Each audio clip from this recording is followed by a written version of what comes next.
मैं doctor Mahadev Singh, assistant professor political science.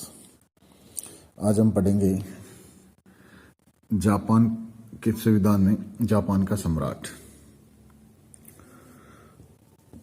Japan में राजतंत्रात्मक लोकतंत्र है, यानी इसका मतलब ये हुआ कि वहाँ पर जो राजशाही थी उसके स्थान पर आज लोकतांत्रिक शासन स्थापित हो गया है, जिसमें वास्तविक शक्तियां वहाँ की प्रधानमंत्री और कैबिनेट में निहित हैं, परंतु राज्याध्यक्ष आज भी चाहे औपचारिक रूप से ही सही सम्राट ही होता है। जापान का राजवंश विश्व का सबसे प्राचीन राजवंश है और वर्तमान का जो राजवंश है वो है लगभग 2600 साल पुराना राजवंश है। यानी कि जापान इस बात पर गर्व करता है कि विश्व में जितनी भी मोनार्किकल सिस्टम हुए या मोनार्की हुई, उनमें सबसे प्राचीन मोनार्की उनकी है।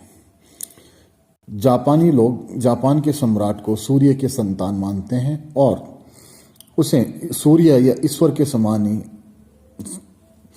सम्मान देते हैं, उसका आदर करते हैं। सम्राट का जो पद है वह वंश परंपरा के अनुकूल रखा गया, यानी सम्राट का पुत्र ही सम्राट बनेगा, यानी पीढ़ी दर पीढ़ी सम्राट का पद स्थानांतरित होता रहता है और उसके उत्तराधिकार का जो नियम है वो डायरेक्ट द्वारा पारित है। सामान्य गृह कानून जनरल होम लॉ द्वारा जो प्रोसेस निश्चित की गई है उसके अनुसार ही वह सक्सेशन तय होता है। जापान का सम्राट एक प्रकार से देखें तो वहाँ के पूरे जापानी स्टेट का प्रतीक है। जापान के सम्राट की शक्तियों और कार्यों के बारे में हम चर्चा करें तो हम जानते हैं कि जापान के वर्तमान संविधान में लोकप्रिय संप्रभुता की धारणा को अपनाया गया। आज सम्राट के सरकार के बजाय वहाँ लोकप्रिय सरकार की अवधारणा है। आज सम्राट एक संवैधानिक प्रधान मात्र है और फिर भी सम्राट को कुछ कार्य करने होते हैं। संविधान के अनुच्छेद 6 और 7 में सम्राट के कुछ मुख्य कार्य और अधिकारों का वर्णन किया गया। पहला है नियुक्ति संबंधी कार्य, जो अपॉइंटमेंट्स हैं उनके संबंध में जापान के सम्राट को निम्न प्रकार के अपॉइंटमेंट की शक्तियां दी गई है। पहला है प्रधानमंत्री की नियुक्ति। जापान का सम्राट वहाँ की संसद यानी डाइट के द्वारा मनोनीत व्यक्ति को जापान का प्रधानमंत्री नियुक्त करता है। वहाँ के सर्वोच्च न्यायालय के मुख्य न्यायाधीश की नियुक्ति। जापान का सम्राट जापान की कैबिनेट द्वारा मनोनीत व्यक्ति को जापान की सुप्रीम कोर्ट का मुख्य न्यायाधीश नियुक्त करता है। जो दूसरा कार्य है वह है प्रमाणित करने का कार्य। इसमें नंबर 1 है जापान के मंत्रियों और अन्य अधिकारियों की नियुक्ति और पदच्युति को, यानी उनके अपॉइंटमेंट्स एंड रिमूवल को सम्राट प्रमाणित करता है। जो विदेशी राजदूत हैं उनके राजदूतों के परिचय पत्र एवं शक्तियाँ और विदेशों में राजदूत नियुक्त करना, ये प्रमाणित करने का कार्य भी सम्राट करता है।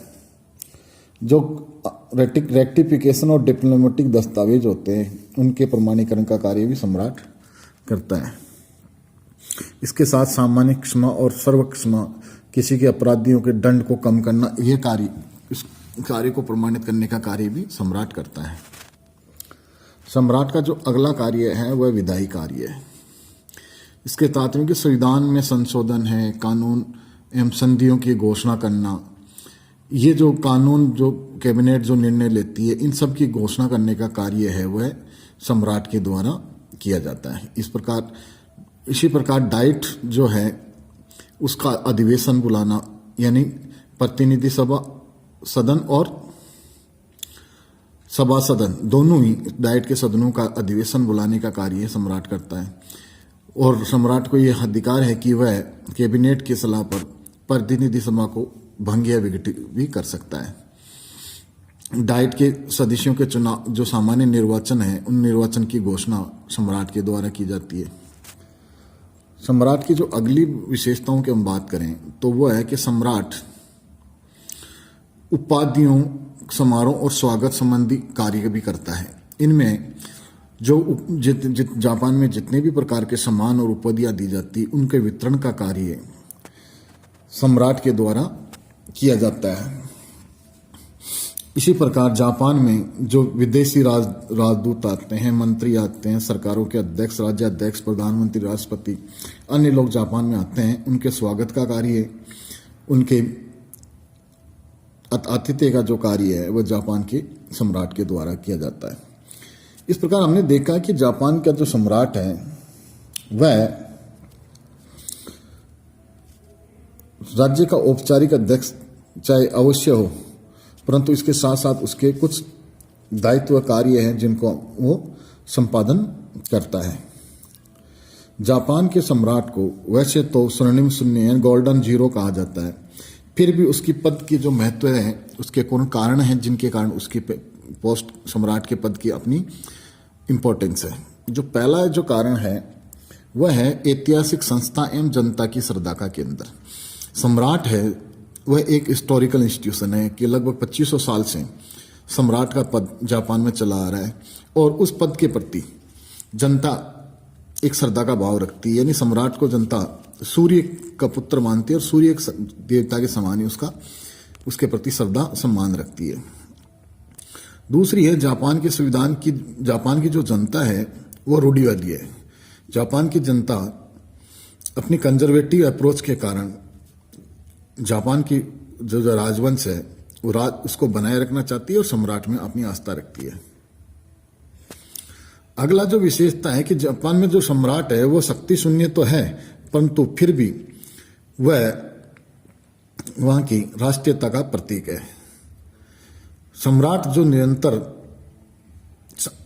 कार्य कर रहा है उसकी जो भूमिका है वो बहुत ही सराहनीय भूमिका, इस कारण भी वहां के सम्राट के पद की अपनी महत्वता है। सम्राट जापान की नेशनलिटी, जापानिज्म का, जापान के नेशनलिटी का प्रतीक है। इसके साथ साथ एक जो कारण सम्राट के पद के महत्व का वह है कि संसदीय लोकतंत्र में सम्राट राज्य का संवैधानिक प्रमुख होता है, राज्याध्यक्ष होता है, कॉन्स्टिट्यूशनल हेड होता है। इस प्रकार हमने देखा कि जापान का जो सम्राट है वह एक संसदीय शासन व्यवस्था में जापान की जो parliamentary form cabinet system of government है उस कैबिनेट सिस्टम ऑफ गवर्नमेंट में एक सेरेमोनियल पोस्ट के साथ साथ पार्लियामेंट्री फॉर्म के लिए वो पद आवश्यक है। इस प्रकार आज हमने जापान के सम्राट के बारे में चर्चा की है।